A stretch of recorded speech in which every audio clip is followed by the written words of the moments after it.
Hola, ¿cómo están? Espero que muy bien. Sean todos muy bienvenidos a este segundo programa de Tu Vida en Fi, este espacio que hemos abierto en Facebook, en YouTube, en el sitio web de Tu Vida en Fi. Y bueno, aquí estamos también en el segundo programa de esta primera saga con la que hemos empezado, que tiene que ver con las cosmogonías, ¿no? Con los mitos que intentan explicar simbólicamente cómo se creó todo lo que nos rodea. En el programa anterior, lo que vimos fue cómo los griegos, a través de la teogonía de Hesíodo, que es una de las fuentes más consideradas al momento de analizar y estudiar las cosmogonías griegas, vimos cómo Hesíodo explicaba que al inicio era el caos. Y el caos no como una palabra que implique desorden o lo que nosotros entendemos hoy como caótico, sino que caos en griego significa agujero, una hendidura que se abre donde antes no estaba.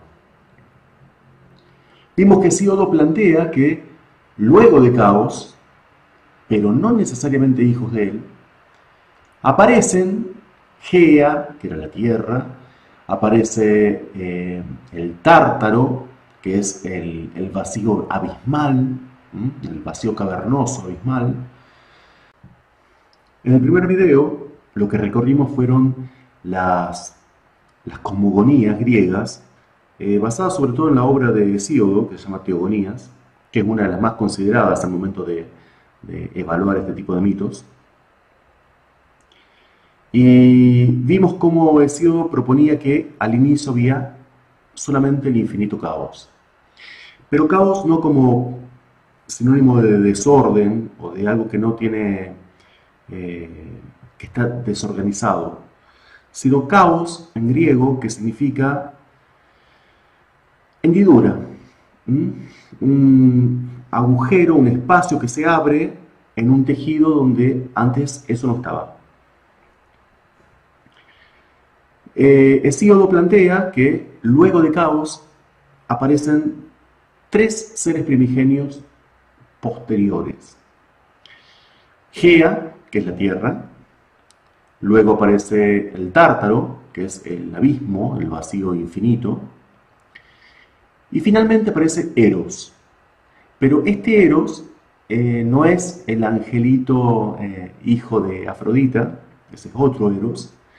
Este Eros primigenio habla de lo que es la atracción de opuestos o la atracción de algo por otro. Luego, Hesíodo nos contaba que el caos sí tiene como hija, como hijos, a Nix, la noche, y a Erebo, las tinieblas. Y de la unión de ellos, gracias justamente a que ya existía Eros, dan tienen como hijos al éter y a Hémera. Éter es la luz brillante, mientras que Hémera era el día, la personificación del día. Luego Gea tiene a Urano y, bueno, sigue la cosmogonía, sigue la familia creciendo porque tanto Nix, la noche, como Gea son líneas de todo lo que viene existiendo después. Las intervenciones de Erebo y las intervenciones del Tártaro son estímulos sobre ellas para que justamente tengan sus propias proles, que dan origen a todo lo que son los mitos subsiguientes, las distintas generaciones de dioses. Todos estos son seres primigenios y elementales, las fuerzas naturales. Pero de esta forma fue como los griegos, o mejor dicho, como Hesíodo nos explica las creencias, los mitos que tenían los griegos respecto a esta creación. Luego vimos también cómo los mitos nórdicos nos explicaban que existía en un principio un vacío enorme llamado Ginnungagap, en el cual se forman dos polos, un polo de hielo, un polo de frío, un polo de agua, y un polo de lava, un polo de calor, un polo de fuego. El calor del Muspelheim, que es el polo caliente, va derritiendo y va actuando sobre el polo de hielo, que es el Niflheim. Y eso va produciendo una sustancia que se llama éter. El éter en algún momento termina condensándose en el Ginnungagap, en el vacío, y se forma un gigante que se llama Ymir. Junto con Ymir aparece una vaca, tanto Ymir como Audhumla, que es la vaca esta primigenia, son seres primigenios también. Y estos seres primigenios, recuérdenlos porque los vamos a volver luego con respecto a qué significa que sean primigenios. ¿Por qué no digo, o digo dioses, pero siempre marco que son dioses primigenios, son seres primigenios? Entonces, aparece Ymir y aparece Audhumla. Ymir se alimenta de las ubres de Audhumla y Audhumla se alimenta lamiendo el hielo salado del Niflheim. Resulta que Audhumla, lamiendo el hielo, descubre a un hombre dios enterrado en el hielo que se llama Buri. Buri tiene un hijo, o sea, Buri es liberado por Audhumla. Buri tiene un hijo que se llama Bor, y Bor se une a una giganta. Los gigantes habían nacido del propio sudor de Ymir. Toda la línea de gigantes habían crecido y nacido a partir de él. Él se enamora de una giganta y tiene 3 hijos, Odin, Vili y Ve, que son los que luego atacan a este Ymir, a este gigante primigenio, y a partir de su cuerpo van creando y moldeando todo el mundo.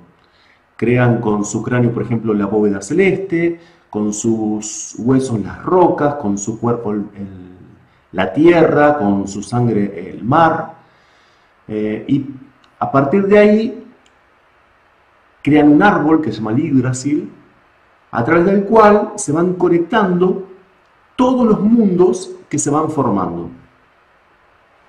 El mundo de los hombres se llama Midgard, significa la tierra del medio. El mundo de los dioses, y acá los nórdicos son muy particulares porque tienen varios grupos de dioses simultáneos, o sea, contemporáneos, que conviven.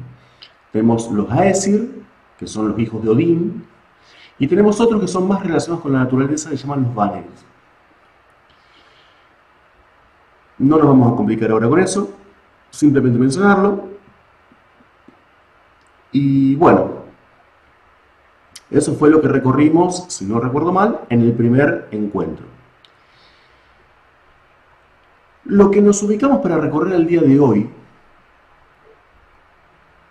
para cambiar un poquito el tono, o para que parezca que cambie un poco el tono, es un mito de una cultura monoteísta. Particularmente estoy hablando del Génesis. El Génesis o el Bereshit, que es compartido por todas las creencias, por la religión judía, la religión cristiana, la religión musulmán, ¿está bien? Todas estas religiones derivan de una misma base que tiene que ver con justamente la lengua semita. Semita quiere decir los hijos de Sem. Sem era un descendiente de Noé después del diluvio. Toda la gente que vivía en lo que hoy llamamos Oriente Medio son familiares o descendientes de Sem. Por eso sus lenguas, sus lenguajes, sus vocabularios, en todas estas tribus distintas se llaman semitas o semíticos. Por supuesto, no vamos a recorrer hoy todo el Génesis, sino que simplemente nos vamos a detener en el periodo de la creación. Y en el mito de la creación nos vamos a detener, en el Génesis hay dos mitos de la creación. Hay uno que es más mitológico y el segundo que tiene otro carácter. El segundo lo vamos a ver en otro momento. Vamos a pararnos en el primero, que es el primero realmente que aparece en el libro. Y vamos a analizar los días del 1 al 4. Porque después del cuarto día, o sea, el día quinto y el día sexto, ocurre un tema que vamos a abordar en otro momento. Es importante entender dos cosas. Primero, cuando hablamos de días, lo doy por entendible, pero nunca está de más subrayarlo. Cuando hablamos de días míticos, simbólicos. Estos días son eones. Y recordemos este término eón porque en el próximo encuentro vamos a hablar de los mitos órficos de la creación. Es otra línea de mitos griegos que se llaman órficos, porque están basados en Orfeo. Y bueno, vamos a ver ahí que ellos tienen otra visión, tienen otra línea. Y esto es muy común en todas las culturas, en realidad, encontrar más de un mito cosmogónico, más de un mito de creación. Y esto no implica una incoherencia. De hecho, Egipto, por ejemplo, tiene un montón, los vamos a ver también, junto con los órficos. Y para ellos no implicaba ninguna incoherencia, por ejemplo, de que en una ciudad se creía que la creación había sido de una forma y en esta otra se creía que había sido de otra forma. De alguna forma ellos lograban entender que todo, los dioses que intervenían, lo que hacían, en lo que hacían, todo era absolutamente simbólico. Y simplemente se ponía el acento sobre una característica o sobre otra. Esto me abre la puerta para poder explicar algo que es muy, muy importante. Lo que recorremos aquí, en esta apuesta de Tu Vida en Fi, son mitos. Los mitos no son lo mismo que las religiones. Los mitos tienen un lenguaje basado en símbolos. Lo que importa en el mito es comprender el símbolo, porque lo que necesita el mito, el para qué del mito, lo que lo hace existir al mito, es la transmisión, asegurar la transmisión de esos símbolos. Entonces, a través de ese lenguaje, a través de esas historias, se asegura la transmisión de esos símbolos. Obviamente esos símbolos tienen un significado que es lo que estamos tratando de abordar aquí en este trabajo. Las religiones, en cambio, no tienen que ver con los símbolos, sino que tienen que ver con creencias. Las creencias no son ni malas ni buenas, simplemente existen. Y las creencias están asentadas en lo que sostiene la religión, que es lo que se llama un dogma. Un dogma es un conjunto de leyes que se toman por verdaderas. La diferencia principal entre un mito y una religión, aunque la religión, por supuesto, tiene mitos, es que el mito no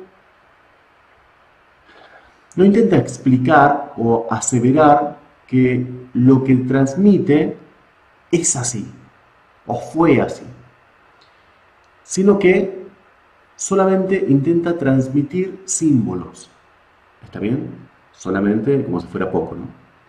Mientras que la religión toma al mito y lo transforma en una verdad. Pero al transformarlo en una verdad, transforma también en una verdad la forma, la historia que envuelve a ese mito. Lo importante aquí es, como en todo, entender que cada uno es libre de creer y de entender lo que considera su verdad. No se trata aquí de decir que la verdad es esta ni es aquella. No se trata de decir que lo que se dice aquí es auténtico y lo que está por fuera de esto no. Y es importante entender que el contenido, lo que se está transmitiendo aquí, no intenta ni desmerece ninguna creencia religiosa. Simplemente intenta explicar un origen mítico del mito, del símbolo utilizado. Yo creo que con respeto y conciencia se puede hablar de cualquier tema, así que bueno, a eso los invito y ojalá pueda transmitirlo en el video de hoy. Y ya desde la primera frase, la primera oración, la primera sentencia del Génesis, nos vamos a posicionar en este punto en el que vamos a precisar abrir un poco nuestra mente. Me refiero que el Génesis comienza con una sola frase. Y esa frase dice: en el principio creó Dios los cielos y la tierra. Lo importante, lo que remarco aquí, es que si uno pregunta normalmente a cualquier persona cómo se llama el Dios cristiano, el Dios judío, el Dios hebreo, nos van a decir varios nombres: Jehová, Yahvé, Dios. Y bueno, puede que nos encontremos con algunos un poco más raros, pero normalmente es Jehová y Yahvé, ¿no? Y Dios. Resulta que en el Génesis, el nombre de Dios, este Dios que aparece en la traducción como al principio creó Dios los cielos y la tierra, es nombrado como Elohim. ¿Qué tiene de raro esta forma de llamarlo a Dios? Más que raro, tiene algo sugerente. ¿Por qué? Porque el nombre Yahvé empieza a usarse sobre todo a partir del libro cuarto del Génesis. Esto no es sorprendente porque entendemos, creo, que nadie pudo haberse sentado y puesto a escribir directamente todo el Génesis, sino que es una recopilación, un trabajo de recopilación excelente de los mitos que constituyen una cultura, particularmente la hebrea. Ahora bien, la forma de escribirse, y esto lo dicen los estudiosos, no lo digo yo, es tan distinta en unos capítulos y en otros que es obvio que el mito de el primer capítulo del Génesis, por decirlo de alguna forma, es muy distinto a la forma en que es, y es mucho más antiguo que el segundo mito de la creación, que es el que yo dije que lo vamos a ver después. Es el que habla más en detalle de el árbol del conocimiento y del bien y del mal, el árbol de la vida. Todo lo que habla más del jardín del Edén es el segundo capítulo creacionista. Entonces tenemos unos capítulos, una primera forma de nombrar a Dios, que es Elohim, y luego una más tardía, que es Yahvé. Jehová es una latinización de la pronunciación de este nombre Yahvé, que en realidad también proviene de vocalizar el nombre de Dios inscrito en el tetragramatón, que lo tengo aquí en este mismo anillo. No sé si se ve. Esas 4 letras griegas son el nombre de Dios, y bueno, la vocalización condujo al nombre o la forma de llamar a Dios como Yahvé. Y Yahvé, a través de la latinización y las letras, al nombrar las letras que componen esa palabra, se llegó hasta la palabra de Jehová, el nombre de Jehová. Entonces, tenemos estas dos formas de llamar a Dios. Y esta primera, que es más antigua, esta que se llama Elohim, es un término que no aparece por primera vez en el Génesis. Mucho antes de la escritura, o de lo que se cree que fue la escritura de la Biblia,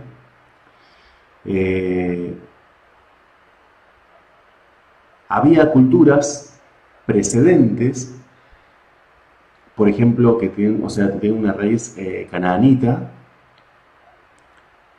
en las cuales tenían un dios que se llamaba El. Y El significaba Dios. No porque era el único Dios, sino porque era el Dios regente. Era el primero y era el más importante.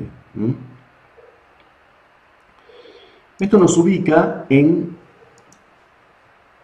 otro aspecto del mito. Por ejemplo, este El tiene un paralelo con el dios Anu, o Anu, sumerio o asirio. Y además, Elohim es el plural de él. Que Elohim sea el plural de él, en un principio implicaría que significa dioses. Pero hay que pensar esto desde un punto de vista superlativo, ¿no? Como por ejemplo, vieron cómo se les hablaba, o se les habla todavía, a personas que tienen determinada categoría, implican determinado respeto. Por ejemplo, cuando se le habla a un juez, que se le dice su señoría, o a los reyes, es vos, el vos, la segunda persona del plural, y sin embargo se usa el vos. Vuestra, ¿por qué vuestra si es una sola persona? Porque es una forma de dar jerarquía. Esto es lo mismo que pasa con Elohim y El. Entonces, este Elohim que aparece en el Génesis es un nombre de un dios que es llamado El y también es nombrado Elohim como si fuera un título en culturas más antiguas, como por ejemplo las ugaríticas. Es importante o significativo que en los capítulos entre el 1 y el 4 empieza a usarse el término Elohim Yahvé o Yahvé Elohim, como queriendo unirnos, ¿no? Como parece, son el mismo. Pero sin embargo, tienen orígenes distintos. A ver, este El era el dios semítico que era el primero que había nacido, el primero que había aparecido, que tiene una concordancia con lo que venimos leyendo en el Génesis. Pero también tenía una consorte, tenía una contraparte femenina, que se llamaba Asera, Asterot, Astarte, Astoret, tiene distintas formas de llamarla, que tiene una equivalencia con la sumeria o la babilónica Ishtar. La sumeria no, sumeria es Inanna. Y hay otra figura también que aparece en Ugarit, en las culturas ugaríticas. Ugarit estaría en la parte de donde ahora es Siria, que es Baal. Cuando hablamos de Baal, Baal es o era el dios de las tormentas. No hay que confundirlo con el otro que se llama Moloch, que también se le dice Moloch Baal, por una cuestión de sincretismo. Ese es un dios fenicio y está relacionado al fuego purificador. Este dios Baal es el dios de las tormentas. ¿Por qué les cuento estos mitos de la cultura ugarítica cuando estamos hablando del mito hebreo. Porque este Dios, él, tuvo 70 hijos. Y uno de estos hijos se llama Yahvé. Yahvé era un dios de la guerra, un dios guerrero. Y va evolucionando en el tiempo la caracterización y el culto a Yahvé. Por ejemplo, en un momento, él es el que lidera una hueste contra los enemigos de Israel. Luego, es como el dios tutelar.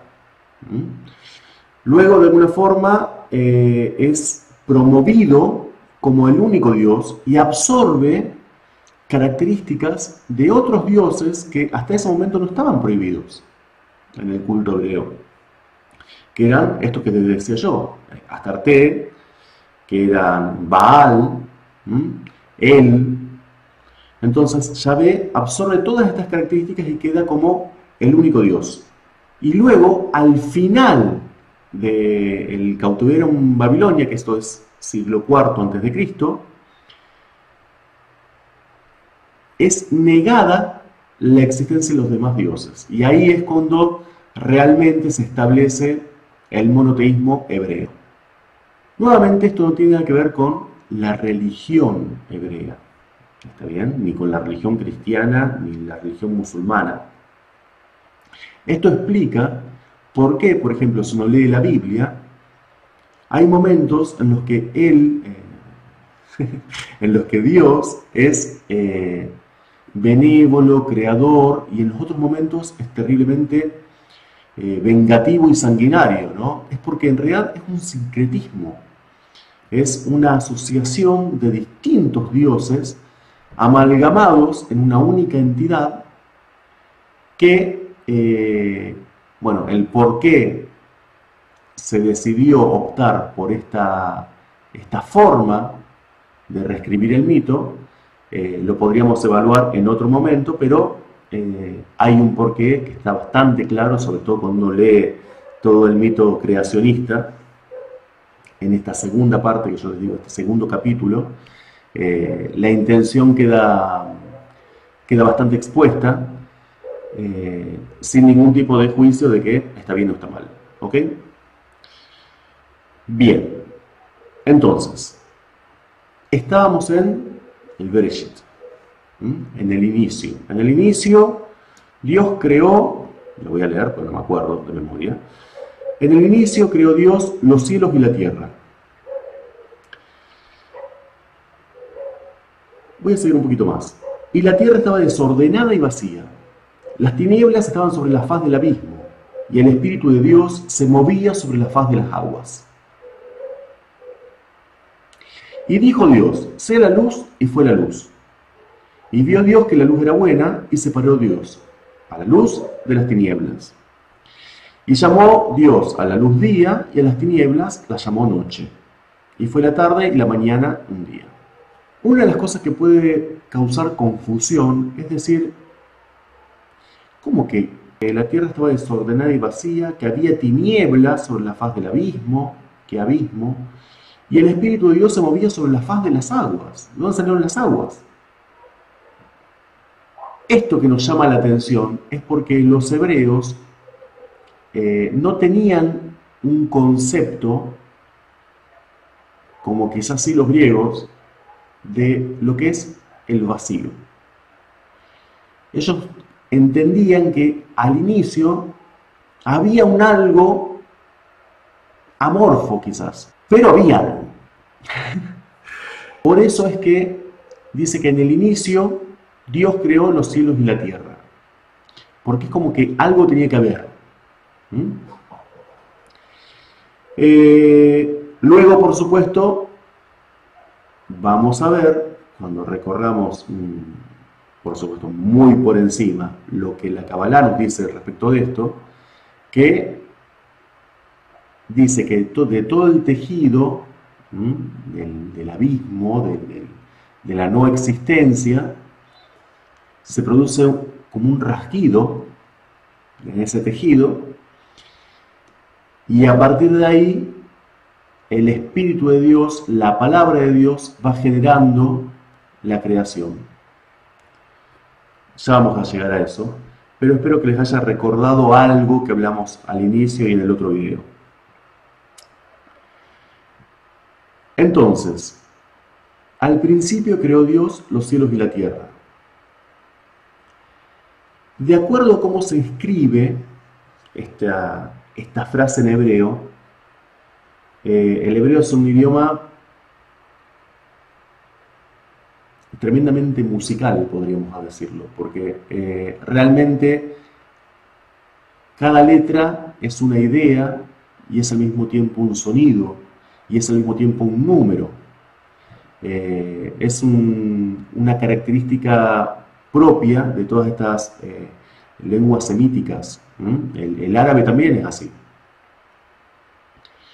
Y existió una ocultista que se llama Elena Blavatsky que reorganizó, reinterpretó esta palabra considerando que Dios es Elohim y Elohim es el plural de él. Y entonces Elena Blavatsky propone que esta primera frase significa: en la fuente madre, los dioses desarrollaron los cielos y la tierra. Entonces, en el mismo Génesis está insertada la semillita del politeísmo del cual viene.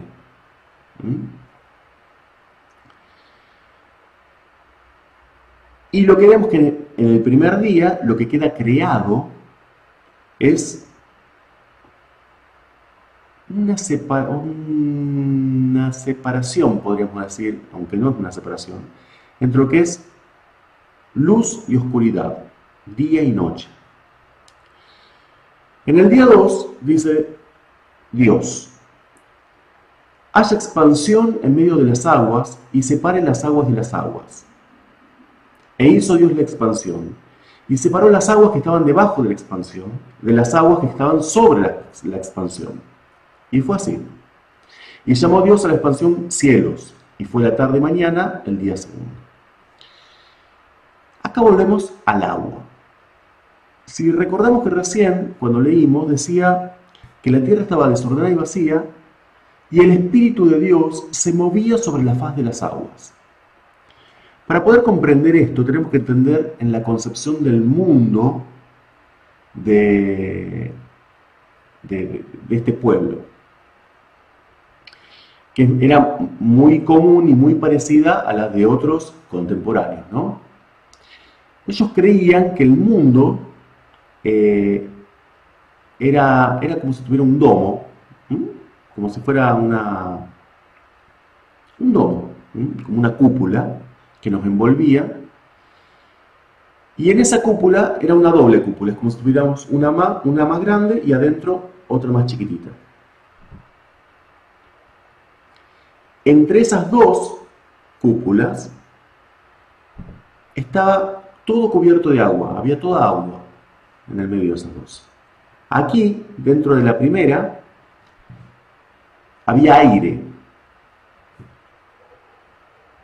Y debajo de ese aire estaba la tierra, rodeada también de aguas. Entonces, todo lo que estaba por encima, por encima de los cielos, había aguas superiores. Mientras que por debajo del cielo, a la altura de la tierra, estaban las aguas inferiores. Esto es muy importante. Ellos creían, por ejemplo, que las lluvias eran compuertas que se abrían en esa cúpula y dejaban caer el agua superior. Esta forma de entender el universo, el mundo, el cosmos, e incluso que los astros colgaban de la cúpula interna, es importante para comprender la conclusión a la que vamos a llegar cuando veamos todas las cosmogonías que estamos proponiendo, porque es sobre todo las del próximo video. Pero bueno, entonces entendamos que Hay aguas superiores que están entre las dos cúpulas y aguas inferiores que están por debajo. El agua es una característica infaltable en una cosmogonía, sobre todo al inicio. A ver, estas aguas sobre las que se movía el Espíritu de Dios nos remite a dos cosas. Primero, un contexto femenino, porque ahí está el espíritu de Astarte. Y por otro lado, nos indica la importancia del agua en todos los mitos semíticos. Cuando veamos también en el próximo video los mitos cosmogónicos egipcios, vamos a ver también nuevamente que el agua es como el punto de partida, Nun, la diosa de los mares, de los océanos. Tal era la importancia que tenía el agua para todas estas culturas que casualmente vivían en desiertos. Entonces, día 1 creó el día y la noche, la luz y las tinieblas. Día 2 creó aguas inferiores, aguas superiores. El día 3 dijo también Dios: júntense las aguas que están debajo de los cielos en un lugar y descúbrase lo seco. Y fue así. Y llamó Dios a lo seco tierra, y a la reunión de las aguas la llamó mares. Y vio Dios que era bueno. Después dijo Dios: produzca la tierra hierba verde, hierba que dé semilla, árbol de fruto que dé fruto, según su género, que sus semillas esté en él sobre la tierra. Y fue así. Produjo pues la tierra hierba verde, hierba que da semillas según su naturaleza, y árbol que da fruto, cuya semilla está en él según su género. Y vio Dios que era bueno. Y fue la tarde y la mañana del día tercero. Acá vemos que, por un lado, nuevamente produce una distinción entre la tierra y los mares, como que corre todas las aguas y dicen: ustedes aquí para que descubrir esto, y la parte seca se llama tierra y la parte húmeda de esas aguas inferiores se llama mares. Y luego crea sobre la parte seca hierbas, cereales, esas son las hierbas de semilla, y árboles de fruto. Y el día cuarto dice: haya lumbreras en la expansión de los cielos para separar el día de la noche, y sirvan de señales para las estaciones, para días y años. Y sean por lumbreras la expansión de los cielos para alumbrar sobre la tierra. Y fue así. E hizo Dios las dos grandes lumbreras, la lumbrera mayor para que señorease el día, y la lumbrera menor para que señorease en la noche. E hizo también las estrellas. Y las puso Dios en la expansión de los cielos para alumbrar sobre la tierra, y para señorear en el día y en la noche, y para separar la luz de las tinieblas. Y vio Dios que era bueno, y fue la tarde y la mañana el día cuarto. Bien. ¿Qué es lo que se crea aquí? El sol y la luna y las estrellas, para remarcar algo que ya había creado, que era el día y la noche. Es decir, pone una especie de, aquí le llaman lumbreras, pero no porque sean los que arrojaban la luz. Al igual que los griegos, los hebreos no creían, no entendían que la luz del día provenía del sol, sino que el sol era una especie de, tenía otra significación, que es la que dice aquí mismo. La luz venía de algún lado del universo, ¿está bien? Es como el concepto de éter, del dios éter que tenían los griegos. Ahora bien, ¿cuál es el concepto entonces? El entendimiento que hacen del sol y de la luna. Fíjense lo que dicen. Haya lumbreras en la expansión de los cielos para separar el día de la noche, y sirvan de señales para las estaciones, para días y para años. Entonces Dios, en este cuarto día, hace mucho más que crear el sol, la luna y las estrellas. Para poder entenderlo, vamos a hacer un repaso de estos 4 días, para ver qué hace lo que hace Él. El día 1 y 2, que crea la luz y las tinieblas, el día y la noche, y las aguas inferiores y aguas superiores, lo que hace es diferenciar. Y diferenciar no es separar, no es aislar. Diferenciar es darle una entidad, individualizar algo que está mezclado. Entonces, lo diferencio uno de otro, y eso no quiere decir que los separe, pero simplemente los diferencio. Ya puedo decir que esto es esto y esto es esto. Entonces, todo el proceso de creación primero tiene que diferenciar bien. Los primeros pasos de la creación es diferenciar. Porque si ustedes se ponen a mirar, creó Dios los cielos y la tierra estaba desordenada, y creó la luz y la separó de las tinieblas. O sea, no es que no hay algo creacionista, pero lo más importante es la diferenciación. Lograr separar algo que está mezclado en dos cuestiones que sean fácilmente entendibles, diferenciadas. En el día 3 ya empieza a crear diferenciando. En el día 3 es cuando crea la tierra y los mares, las hierbas, los árboles, los cereales. Ahí ya la creación es diferenciada. Él agarra, también diferencia, corre las aguas de la tierra, las ubica en un solo lugar, deja la tierra seca y a partir de ahí empieza a crear. ¿A crear qué? Ya cuestiones más vivas, también más cuestiones más